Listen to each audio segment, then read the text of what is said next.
Right, I've just come back from Marathon des Sables.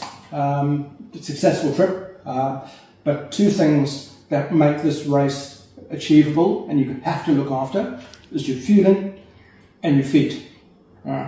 Some real horror stories come out of the des Sables. There's queues for the medical tent for blisters, toe stubbings. The feet is a big theme of Marathon des Sables. If you look at any of the YouTubes, literally, I would say 90% of people had some sort of blistering or toe issues. Fortunately, I had no issue at all. I had nice, healthy, clean feet right to the end, not one single blister. The reason I attribute that to is smart Altra shoes. Right. Why did I select these shoes? Wide toe box at the front, giving my feet space to move, not constraining them so there's rubbing.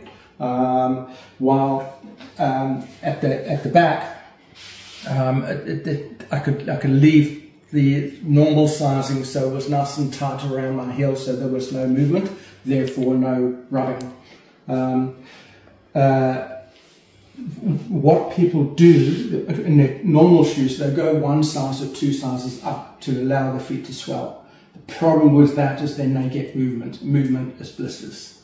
So think about very carefully if you do that. Maybe have a sock strategy if you insist on wearing your normal shoes that fills those spaces. But with these, you get the wide space, your feet can expand, they can swell, there's space to move. But your heels are nice and locked in, so there's no blistering, no movement, no blistering.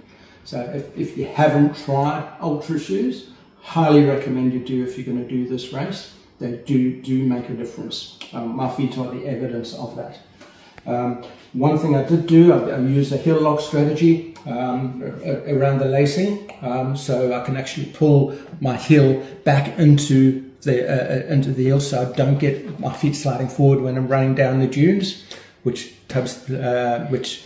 can give you black toenails and toenail injuries, which I saw plenty of there. But using a heel lock really does just work with the shoes. What you'll see is this Velcro sewn around the outside. That's so my gaiters can lock over those, covering all the lacing, so no sand can get in. Really worked well. But yeah, these are the lone peaks. I actually have almost every one of the Altra shoes in my range on my shoe rack. These ones I chose purely because they've got a nice balance of being quite light, having a little bit of tread, protection from thorns at the bottom as well. But yeah, highly recommend if you're doing ultra races, long distance races, trail races, and you haven't given these shoes a go, I think you might be missing something. The other variation of wide toe box shoes are topos. Unfortunately, they seem to actually put arch support on the topo shoes. Not a fan of arch support. I think it's an integral part of your running. Coupled with the shoes, I use merino socks. Merino wool socks. They are wicking. You might think they're too warm for the desert, but they do protect your feet. And again, evidence that combination: merino socks, Altra wide toe box shoes, absolute magic for the desert.